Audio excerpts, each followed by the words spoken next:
here's my Paladin build, guys, okay? So starting off with, like, so you're running a DPS you want, right, Raven? So for a Paladin, you want to level it up in terms of having 2 presets, right? One starting off with Flash Thrust is normal, which I have at 7.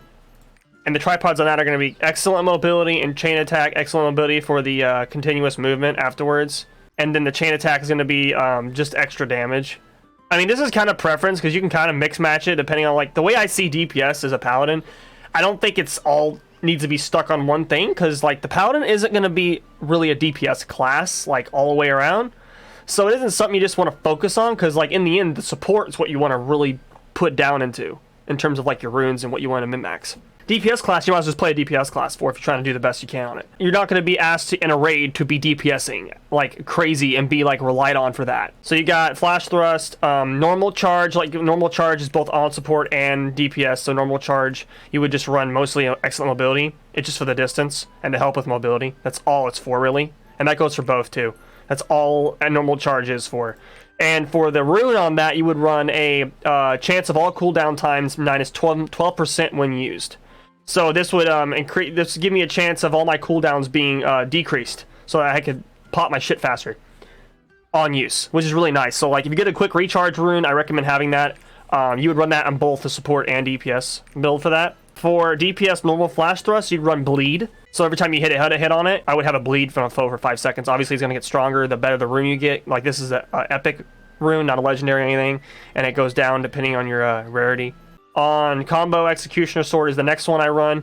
I run this on both support and DPS because it's a really good stagger ability. On DPS though, Executor Sword is just the big swipe in front of you with both hands. It's kind of like a double hit, pretty much. And the tripods for this are Stigmata, which makes the ground explode after the last attack to inflict plus 37% more damage and knocks foes into the air. Challengers will damage to challenger higher foes plus 60%. And when you're not in a party, damage to foes plus 25%, which makes it 85% damage. So this is nice for solo running content. That's why it's like really handy. And then Broad Slash for the third tripod does a Y slash instead of an upward hit, inflicts plus 50% damage, inflicts plus 140% damage to lesser normal ranked foes. So that's really nice. So like Executor Sword's a really big hit for a DPS. That, not just Holy Sword, but Executors along with it. And then the rune I run on that is Overwhelm, because then again, like I said, it's a really big stagger ability. Next up, I run Execution of Justice. Rune Prison. Targets hit or pull into center rotation. A lot of these runes are also really good in PvP, if you haven't noticed as well, because it's kind of like a big like tornado. Kind of sucks them in for your party, pretty much. And then I run, this is also really nice for Chaos Dungeons also, for like big mobs. So like all the ads and shit just get sucked in and you can just laser them down with another ability. So I always pop Z before Executioners for more damage. And if you're talking about the ultimate that you have, you mean like the center ultimate? So yeah, I'll mention that as well. Anything that you have your that says is buffed by your main sacred arts gives a buff to the ability itself. Execution of Justice is a good example for it because it has Rune Prison, like I said. Damage plus 30% damage plus 100% while in Sacred Executioner status. And then Express Fury, a slight increase in spin duration, spin attack, max damage plus 25% on last attack, stabs ground with a sword and summons 3 lightning that's spread out, last attack damage plus 200%.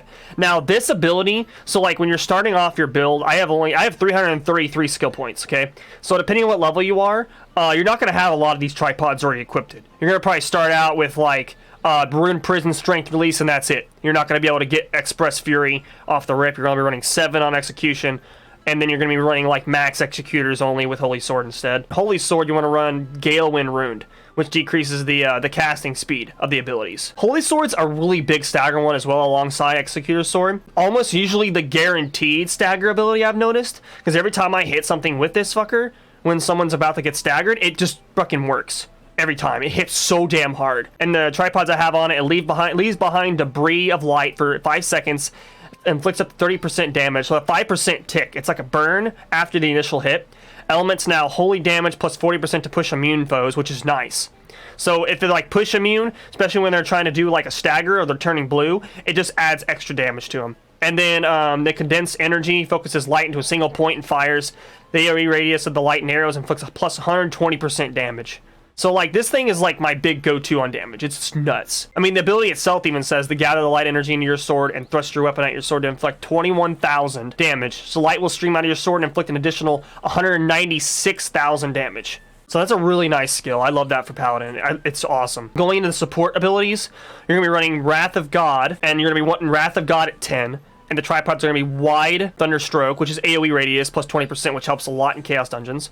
Thunder, on lightning attack, hits, inflicts execution, which stuns a lot of enemies usually, and sometimes even Guardians. For 4 seconds, which is really handy. Even in PvP, that's really handy. Express Fury grants plus 15% of your attack power for all party members within 24 meters for 8 seconds, and overall attack power plus 6%. So this is a really big buff for your party. A lot of people, for some reason, run Light's Guardian, but I don't understand, like, why. Like, even though, like, it adds plus 150% damage and knocks back foes, the overall damage increase is way better, and like, why would you want to miss out on plus increase on damage for your party and yourself? Plus, if you're gonna like use Wrath of God before going into like a big like combo of like Holy Sword or something, that's a lot of fucking damage right there that you're adding in. For the ruin on that, I have on skill hit stagger damage plus 10%, because like stagger is a big deal for, like, you want to help out with. I've noticed a lot of groups have really low on stagger, or they just run away and don't want to stagger. So I always put myself in that position to just be like, I'm going to take care of this myself. Holy Explosion I have is the only casting skill you're going to use at 10. Enhanced Strike, casting speed minus 20%, outgoing damage plus 30%, so that it goes a lot faster. There is a build that you can run that makes it where it does a little bit more damage, but it's super slow. And even though Paladin has a really good sustain and like you can take hits, it literally takes forever for it to blow up, and you're just standing there casting a spell. And it takes like 10 seconds to go off, which is just cringe. And then I have the AoE radius of it plus 20%, obviously, because you want it to be a really large range. Prepared Explosion changes the normal mode, inflicts 52% of base damage as over time for 2 seconds at the target location. Explosion damage plus 36% and knocks back foe. So this is really nice. So like, if you notice, a lot of this on the build is used for Chaos Dungeon, solo content, stuff that includes mobs, stuff like that, because that's the only time you're going to ever be using it. And the only time I ever also use it is when I'm carrying groups in Guardian raids that are like really low level compared to mine, because the damage is like really fucking high on them, you know, and it's just way faster. There's no point in me doing support if I'm not going to die and I'm carrying. So this is a good carry build too. It's not bad. As long as you're doing like under-leveled content only though, and you're like over-leveled on it. Heavenly Blessings, the next one I'm going to use. This one's a really big deal. It increases your piety meter plus 50% while in normal mode. This is really important because your piety meter is going to help you get that buff on all your abilities for the sacred arts, which is like really fucking nice. So like, as soon as you use this, my Heavenly Blessings, it like charges my meter up really high. And not to mention, when you use your ult, Athaline's Judgment, which I'll get into that in a bit, it automatically like basically charges this all the way. So on that you have Valor, grants plus 15% of your attack power for all party members within 24 meters for 8 seconds, and then that's another buff. So you've got a buff from Heavenly Blessings, and then a buff from Wrath of God. The thing is though, they don't stack. So the way you work this is basically you juggle him. So this is the weave.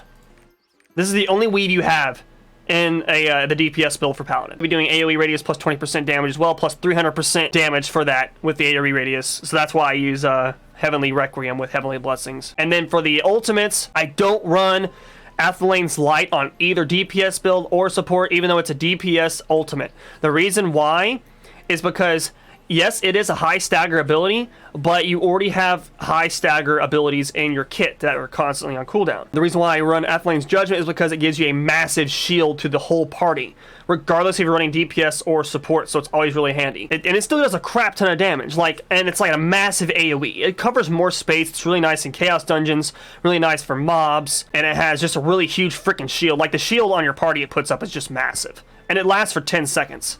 You know, so it's really nice to time if like there's a big ability about to go off on like a raid, or a big boss is about to use a move that you can't really like keep people alive on. You're running a DPS class, you're like, oh shit, at least you have your ultimate to use. I have the rune Wealth on my Heavenly Blessings. I didn't mention that before and that just adds 20% specialty meter on top of the Faith. So that's 70% for my piety. So like, I try my best to try to increase this more than anything. And then Holy Explosion, I do gain 8% of max HP as a shield while casting, because you are just standing there casting something and it puts a shield on me just in case I'm in like a mob of enemies. But yeah, that's a DPS build. Support build I'll get into another day, because like it's a lot more integrated and I feel like a lot more like intricate, and I have crap on my gear that I put on as well for it. I've got runes I'm still messing with, so I'll talk about that later some other time, because it's a lot to go into on that.